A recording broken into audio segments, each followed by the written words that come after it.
Good evening. This is Life Pilot Captain Pete, and we're going to talk about checklist again today. Checklist to success.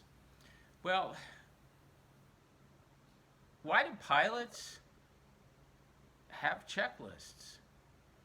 Well, the first thing is a checklist is a timeline of events that help you begin the mission and take you through the mission.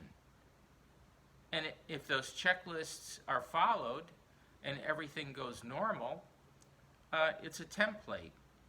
Obviously, everything can be improvised, but we follow the checklist so that it enables to follow the procedure to start the airplane and to operate the equipment properly.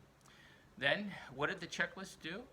Well, when we do our pre-flight, before starting engine checklists, starting engines, taxi checklist, takeoff checklist, climb checklist, cruise checklist, descent checklist, and landing checklist. The whole purpose is, number one, to mitigate any errors and to eliminate them before they occur. And if they occur, go to another checklist. And then to mitigate loss of equipment or loss of life. Well, today I was thinking, we have this virus that's affecting us all. Do we have a checklist? People tune into the TV. I noticed when I went to the grocery store today, people had their masks on.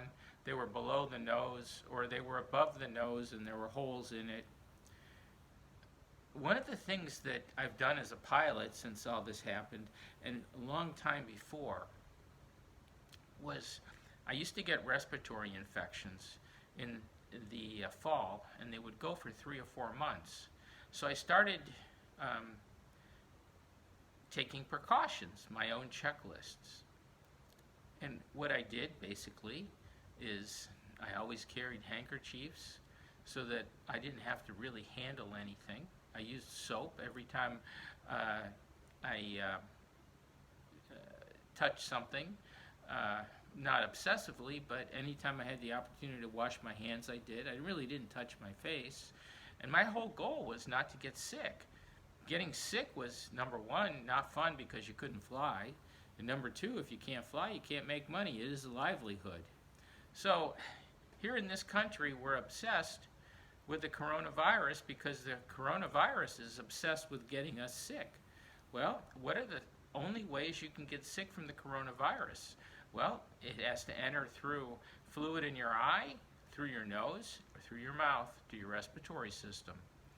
Well, how does it do that?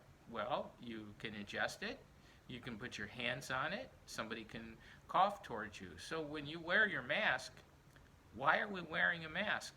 Well, it's to protect others from you.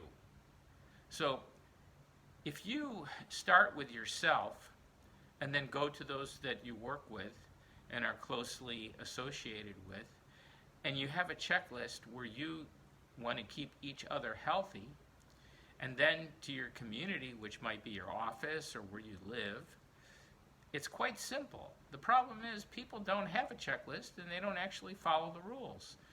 And the rules can be adjusted. Obviously, when you used to see an older person on an airplane, they would wear a mask so they wouldn't catch pneumonia. Because when you're older, you get pneumonia, you can get very, very sick, critically sick. So, as a pilot, I've flown a couple flights. I wear reading glasses so that nothing can come to my eyes. I wear a mask, and I have one that I can clean, but it's got a seal on top of my nose, and it goes down to my chin. In the beginning, it wasn't very comfortable, and it was self-conscious, but I learned to wear it. And the other thing is, I just bought a pair of gloves. Not necessarily latex, but gloves. In the Navy, we used to have to fly with gloves. So I protect my eyes, I protect my nose, I protect my mouth, and my hands. And if I have to use the restroom, obviously, I try to wash my hands. I make sure that Anytime I touch anything, I put a Kleenex there. But I have a checklist. When I get to my hotel room, then this is a new way to live. Um, you really don't sit next to anybody on the limousine. You sit someplace else, but who's to say that germ isn't there? So as soon as I get to the hotel room, the clothes come off. I jump in the shower, soap up, wash off. When you see a surgeon prepare for surgery, what does he do? He washes his hands, and then somebody places the gloves on him, because if he gets if he gets some kind of germ into your body cavity or wherever he's operating, he doesn't have a good. He might have a good operation, but the outcome might not be good because the patient gets infected and dies. So that's a real possibility in today's medical surgery. Infections can come from any place. What is the greatest spread of infections? It's the cell phone. How many people never cleaned a cell phone? They wash their hands, but the cell phone's filthy, and it just collects things. I think I read someplace where the cell phones are dirtier than toilet bowls. So, in your checklist of success, for not getting sick, you want to have glasses, you want to have a mask, you want to have gloves, you want to do social distancing, you want to carry wipes so you can wipe off the tray table, the arms, the controls, the throttles, the tray table where you're going to do your work. And then when you get to your hotel room, you're going to wash up. What's the filthiest thing in a hotel room? Well, it's the toilet flusher. I don't think people clean that. So everybody puts their hands there. So before you put your hands there, either put a little wash towel to use it or wash with soap and water. It's filthy, as probably is the toilet seat. Soap and water. So, is it possible to operate with a coronavirus and not get it? Most certainly. But if you don't take these precautions, you don't create your own checklist, you will get it. And the whole thing is maybe you might not die, but you'll be sick. I probably would estimate between 2.5 to 3 months. And physically you won't be able to do anything, just laying in bed. So, and the thing is to create your own checklists. Always have a fresh shirt, pants, shoes, socks. Wash the bottom of your shoes. Most people never do that. Or leave your shoes in the garage. The floor of an airplane is probably the filthiest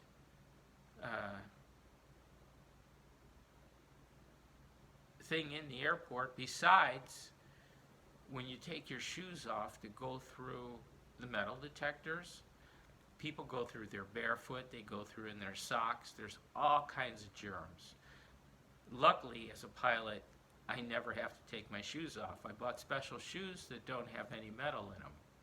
So you develop your checklist over time to keep yourself well. You carry your own water, you carry your own wipes, and now you have to carry your own food because it's just not there. So anyways, so we talked today a little bit about checklists, and we're going to develop a checklist to success to prevent you from getting sick. Just like the immune system is your shield against your body becoming sick, the things you do to prevent the virus entering through your eyes, nose, or mouth, or taking your hands and putting them someplace on your body, those things prevent the virus from getting through your immune system. So that's basically what I want to talk about. And basically, flight checklists can be applied to anything. When you have a checklist, for the coronavirus. You want to keep yourself isolated from the virus. You want to be able to complete your mission, your work, and you want to have prevention of any catastrophic failure, which would be getting the virus and getting sick. So, anyways, enjoyed speaking with you. This is Life Pilot, Captain Pete. Have a great evening. Thank you.